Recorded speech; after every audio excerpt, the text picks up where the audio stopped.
கிறிஸ்துவில் அன்புக்குரியவர்களே, 1 தெசலோனிக்கேயர் 5வது அதிகாரம் 18வது வசனத்துல நம்ம வாசிக்கிறோம், எல்லா சூழ்நிலையிலும் நன்றி கூறுங்கள்னு. எல்லா சூழ்நிலையிலும் நன்றி கூறுவது சாத்தியமா?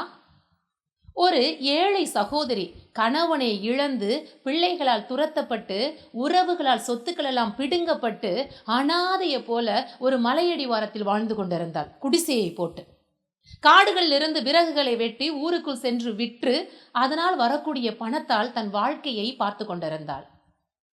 மனசுல ரொம்ப போராட்டம். ஆண்டவரை நோக்கி தினம் தினம் அழுக.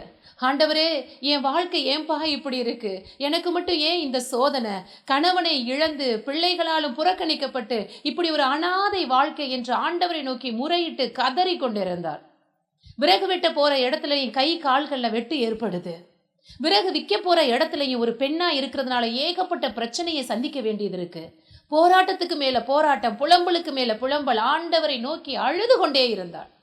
இதை கண்ட வானதுதர் ஒரு நாள் அந்த சகோதரியை அணுகி, ஏன் இப்படி அழுது கொண்டிருக்கிறீர்கள்? அந்த சகோதரி வானதுதரிடம் சொன்னால், என் வாழ்க்கையில் முன்னேற்றம் என்பதே இல்லை, போராட்டத்திற்கு மேல் போராட்டம், பிரச்சனைக்கு மேல் பிரச்சனை. வானதுதருக்கு அந்த சகோதரி மேல் பரிதாபம் ஏற்பட்டது.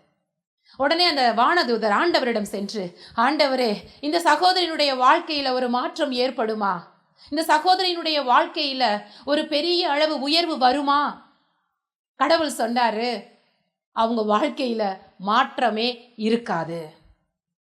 வானதூதருக்கு இதை போய் எப்படி அந்த சகோதரி கிட்ட சொல்றது தெரியல. வானதூதர் அந்த சகோதரியை காட்சியில் சந்தித்து கூறினார்களாம், எல்லா சூழ்நிலையிலும் நீ எப்பொழுது நன்றி சொல்ல ஆரம்பிக்கிறாயோ உன்னுடைய வாழ்க்கை ஆசீர்வாதமாய் மாறிவிடும் என்று சொன்னாராம்.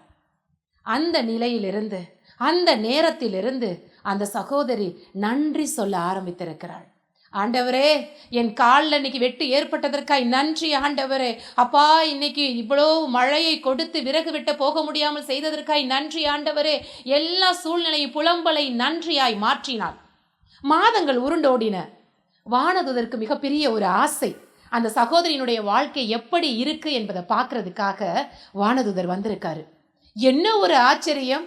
அந்த சகோதரி வீட்டை சுற்றிலும் காய்கறி தோட்டம், வீட்டில் ஒரு மாடு கட்டப்பட்டிருக்கு, ஒரு கன்றுக்குட்டி. வானதுதர் சகோதரியிடம் கேட்டாராம், எப்படி உன் வாழ்க்கை இப்படி மாறியது? நான் எல்லா சூழ்நிலையிலும் நன்றி சொல்ல ஆரம்பித்தேன். பாம்பு என்னை கடித்தது, ஆண்டவரே, இந்த பாம்பு கடித்தும் எனக்கு இன்னும் ஜீவனை கொடுத்து வைத்திருக்கிறீரே, நன்றி ஆண்டவரே. மழை கொட்டியது, ஆண்டவரே, என்னுடைய தோட்டங்கள் செழிப்பாக்குவதற்காய் மழையை கொடுத்தீரே, நன்றி ஆண்டவரே. எல்லா சூழ்நிலையும் நன்றி சொல்ல ஆரம்பிச்சேன். இருக்கிற இந்த இடத்துல கொஞ்சம் காய்கறி தோட்டத்தை போடலாமேன்னு தோணுச்சு. இப்ப காய்கறி விற்கிறேன், அப்புறம் ஒரு பசுமாடு வாங்கினேன், இப்ப பால் விற்கிறேன், இப்ப உறவுகள் என்னை தேடி வர ஆரம்பித்திருக்கிறார்கள். வானதுதற்கு ஆச்சரியம்.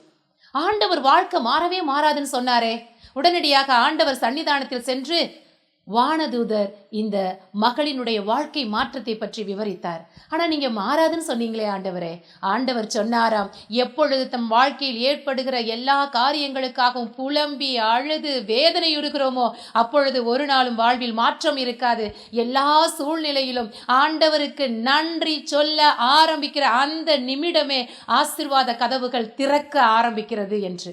என் அன்புக்குரியவர்களே, நம்முடைய வாழ்க்கையில் ஆசீர்வாதங்கள் ஊற்றப்பட நம்முடைய தலை நிமிர ஒற்றை ஆயுதம் நன்றி செலுத்துதல்.